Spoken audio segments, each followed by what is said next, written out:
कि महबूब के गुलामों की शान ये है कि ढेलों पर कुल अल्लाह पढ़ दें तो सोने की हो जाए। एक मर्तबा एक औरत आई बाबा फरीदुद्दीन गंज शकर के पास और आने के बाद कहा, बाबा साहब मेरी बेटी की शादी है, बेटियां की शादी करना है तो इंतजाम नहीं है, मेरे आप जैसा बाबा होता तो कहता जा बेटी अल्लाह गैब से असबाब पैदा कर दे। अब सब कुछ तो हमारे पास दुआ ही रह गई है ना, कोशिश तो हम करते नहीं है। हालांकि सिर्फ दुआओं से काम नहीं होता, बुजुर्गों ने बताया कि कुछ भी तो आप करें ना। आप सबको कहते हैं चंदा दो, जरा कभी आप भी दिया करें। आप सबसे कहते हैं गरीबों की मदद करें, थोड़ा आप भी कर दिया करें। तो ऐसा नहीं है कि सब दुआ से काम चलेगा, नहीं, कुछ जरा आप भी अपनी जेब खाली करें, क्योंकि जन्नत में आपको भी जाना है। सिर्फ लेना सुन्नत नहीं है, देना भी सुन्नत है। थोड़ी सी जेब का बोझ आप भी हल्का करें ताकि जनाजे का बोझ हल्का हो।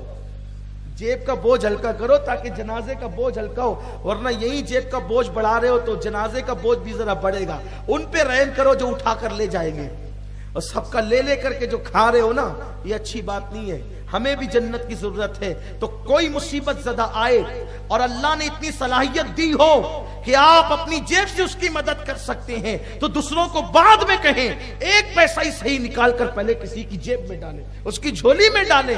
हम सब ये अपनी फिक्र बनाएं, सिर्फ दुआओं से काम नहीं चलता। बाबा फरीद की औरत आई, आने के बाद कहती बाबा साहब मेरी बेटी की शादी है। बाबा फरीदुद्दीन गंज शकर उन दिनों एक दरख्त के नीचे रहते थे।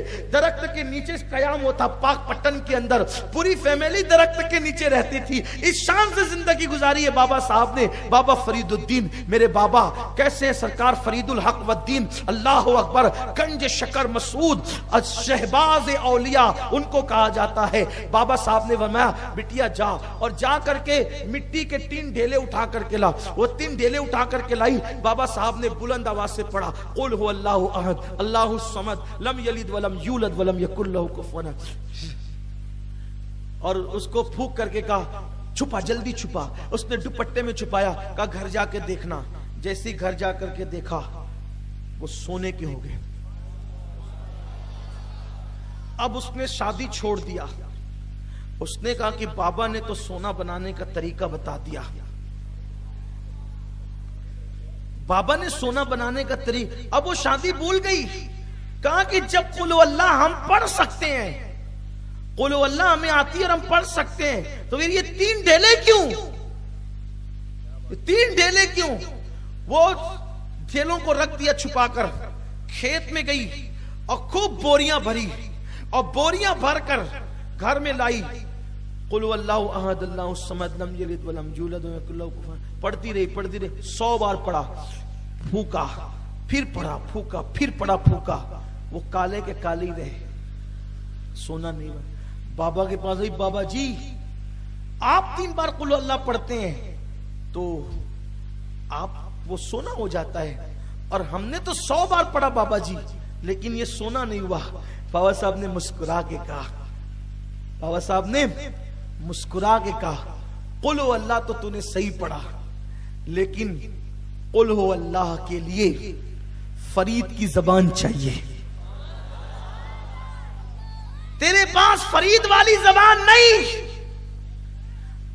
प्लेन है, प्लेन में दौड़ने की सलाहियत है, उड़ने की सलाहियत है, लेकिन रनवे तो एयरपोर्ट वाला चाहिए, तभी तो उसमें चलेगा। आप जो है रनवे ना बनाए, नहीं हम तो फ्लाइट लेकर के आए हैं, और उसके बाद जो है वो आप झोड़गा के खेत में उसको चलाएं, तो बताइए वो फ्लाइट चलेगा, उड़ेगा नहीं। उसमें फ्लाइट का कोई कसूर थोड़ी है, बल्कि कसूर तो वो जमीन का है। रनवे चाहिए, अच्छा रनवे है, एयरपोर्ट है, लेकिन आपके पास फ्लाइट ही नहीं है असली, और आप नकली फ्लाइट लेकर के आए हैं, उसको उड़ा रहे, वो उड़ने के लिए तैयार नहीं। तो याद रखिए, जब रनवे मिलता है एयरपोर्ट जैसा और फ्लाइट असली होता है, तब उस पर फ्लाइट उड़ती है। तब ऐसे बिला तमसील फरीदुद्दीन की जबान होती है और अल्लाह का कलाम होता है। मुर्दों पे पढ़ो तो मुर्दे जिंदा होते हैं, मिट्टी पे पढ़ो तो वो सोने का बन जाते हैं। अल्लाह अकबर। आज भी मुसलमान कुल अल्लाह पढ़कर अपनी गुर्बत को दूर कर सकते हैं, लेकिन फरीदुद्दीन जैसी जबान तो लाए, वो जबान जिसपे गीबत ना हो, वो जबान जिसपे चुगली ना हो, वो जबान जिसपे हराम लुक्मा ना हो, वो जबान जिसपे गाने ना हो, वो जबान जिसपे गजलें ना हो, वो जबान जिसने किसी को गाली ना दी हो, वो जबान जिसने किसी का दिल ना दुखाया हो, ऐसी जबान तो लाए, ऐसी जबान तो लाए। अल्लाह का कलाम वही है, अल्लाह का कलाम वही है। जबानें हमारी बदल गई है, अगर जबान वैसी हो तो आज भी इंशाअल्लाह जो है वो कलाम वही फायदा देगा जो हमारे बुजुर्गों को दिया है। तो हुजूर अलैहिस्सलाम ने एक यहूदी से कर्जा लिया वक्त पे हुजूर ने उसका जो टाइम आ गया, वो टाइम पर आकर बैठ गया, क्योंकि हुजूर वादे के बड़े पक्के थे और वादा वफा करना जाहिर सी बात है, वो पक्के ना हो तो कौन पक्का होगा। उन्होंने बताया वादा वफा करना।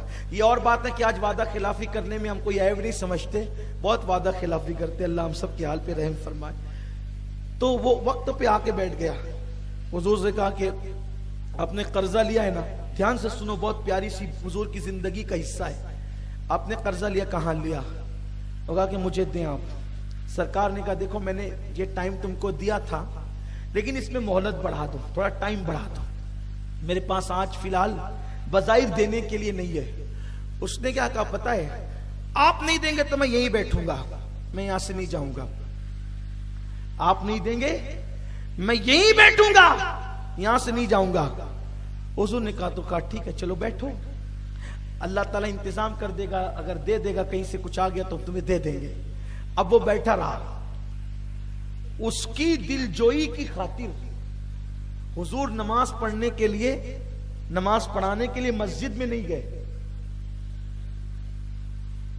एक यहूदी की दिलजोई की खातिर, क्योंकि उससे वादा किया था, हुजूर नमाज पढ़ाने के लिए मस्जिद में नहीं गए।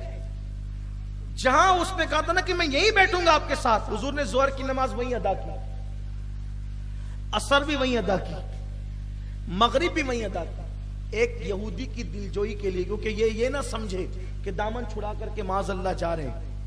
अल्लाह अकबर। सहाबा ने देखा कि ये तंग कर रहा है, तो सहाबा ने उसको धमकाना शुरू किया, हुजूर को तंग मत कर, हुजूर सबको देते तुझे भी दे देंगे, चल भाग यहां से। जो भी सहाबा ने कहा होगा, उनका अपना अंदाज है। हुजूर ने महसूस किया कि इधर आओ, उसको क्यों सता रहे हो, उसको क्यों डांट रहे हो? कहा या रसूलल्लाह वो आपको तंग कर रहा है, 3 नमाजें उसने आपको पढ़ने नहीं दी मस्जिद के अंदर, उसकी वजह से आपने नमाजें यहां अदा की है, आप मना तो नहीं कर रहे, देने के लिए फरमा रहे। हुजूर अलैहिस्सलाम ने फरमाया कि तुम उसको धमकाओ नहीं, तकाजा इंसाफ का ये है कि इससे कहते कि जरा नरमी से बात कर, और मुझे कहते कि या रसूल अल्लाह कहता है तो दे दीजिए। उस यहूदी ने ये सुन करके कहा मुझे कलमा पढ़ाकर इस्लाम में दाखिल करें। हुजूर ने कलमा पढ़ाया, फिर उसने कहा मैं बहुत मालदार हूं, आप जानते हैं या रसूल अल्लाह, मेरा आधा माल मैं इस्लाम के लिए वक्फ करता हूं।